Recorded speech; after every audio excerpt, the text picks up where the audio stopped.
Thank you all for joining us this evening. We're going to start with Kyren Williams. So if you do have a question, please go ahead and raise your hand. And Kyren, your first question is from Tyler James. Hey, Kyren, where was the confidence level at for you guys going into overtime after that touchdown there in the last minute?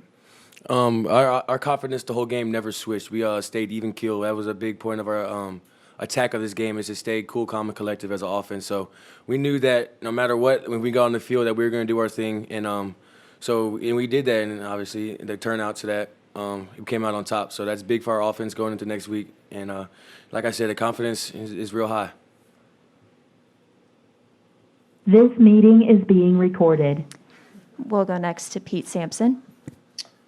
Kyren, I was wondering if you'd sort of give us a sense of what the locker room was like after, and just sort of the mood and the energy in there.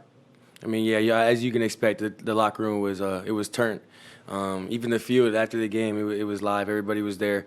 I was late to get to the locker room actually because there's so many people in the field. But when I did get in there, it was a lot of music. Everybody was jumping, dancing, and I think we're just gonna just take it for what it is and then move on to next week, next Monday.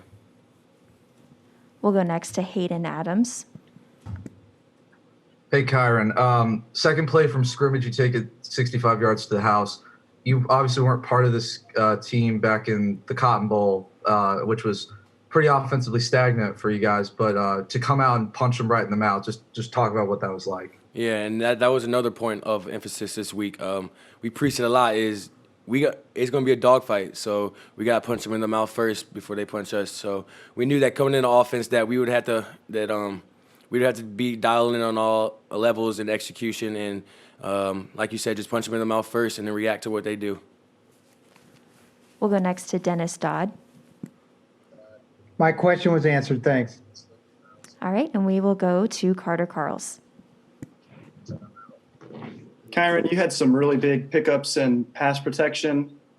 Just for a younger player, usually that can be an issue, but it seems like that's been a big strength to your game. So what's kind of gone into that for you? How much pride do you take in it? And just overall, how would you kind of assess how you played? Yeah, I mean, as a running back, we have a motto we call it BAM, by any means. So as a running back, you got to be able to do everything in the game as on all aspects. You got to catch the ball, run the ball, and block. So I just feel like that's part of the game that I enjoy a lot. You know, I don't ever shy, like I said before, I don't ever shy away from contact. So whenever I see the blitz rusher, I'm gonna take them on how I see and what I feel best. We'll go next to Chris Heidel. Hey, Kyrie, talk about Ian Book. Talk about tonight's performance. I know you guys were look like you guys were on the same page all evening. Kyren, first of all, but second, yeah, sorry. You good? I'm sorry. You good? Like you said, Ian, that's Ian. That's what he does. You know, big stage, big game. He's there. He's gonna make them plays. We trusted him all night. He never let us down as offense. He was the one that kept us going, that kept us alive, and we trusted him a whole lot tonight. And you know, that's our quarterback for a reason.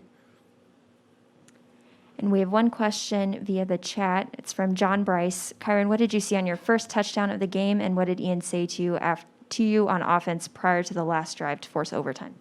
The first touchdown, you know, it was great execution, great blocking from our tight ends and our O-line. So it was a big hole, and then I seen the safety one-on-one, and I knew I had to make a miss. And so I did that. And going into that last drive as an offense, we knew that we had to execute on all levels. We had to be able to catch the ball, pass the ball, and run the ball. So coming into that, we knew that we had to do it all. We had to do everything we could, and we left it all out on the line, and we came out on top. We'll go next to Adam Rittenberg. Sorry, Kyren, you mentioned all the fans on the field. I'm wondering what your reaction to that was. It's normally a normal celebration, but it's also 2020. You know, Coach Kelly warned you guys about that. What was going through your head when you saw everybody storming the field? I mean, that's the first time I've ever seen any college, high school, or anybody storm a field. So that was a cool experience for me. I've like everybody rushing down the last second to get on the field. But Coach Kelly told us before the game that it was going to happen. You know, we knew that we coming in the game that we were going to come out on top with this win, and that the fans were going to rush the field. So he told us to get inside after the game fastly. And we'll wrap it up with Angelo DiCarlo. Kyren, just obviously so many people did not feel you guys would win this game. How does it feel to win it and give Notre Dame a win like this that they have not had in a very long time? Yeah, I think that's a difference for our team. We don't really feed into the outside stuff. We don't listen to the hype, none of that. We know what we can do. We always talk about it's us versus us. So whenever we're on the field, we know that we gotta play to our standard, rise to our standard. And this is a great win for Notre Dame, but we're just looking for next week. We got another matchup against Boston College, which is a good team, and we know we got to play to the highest of level throughout the rest of this season. So we're just excited for this win, but it's another win. We just got to keep going.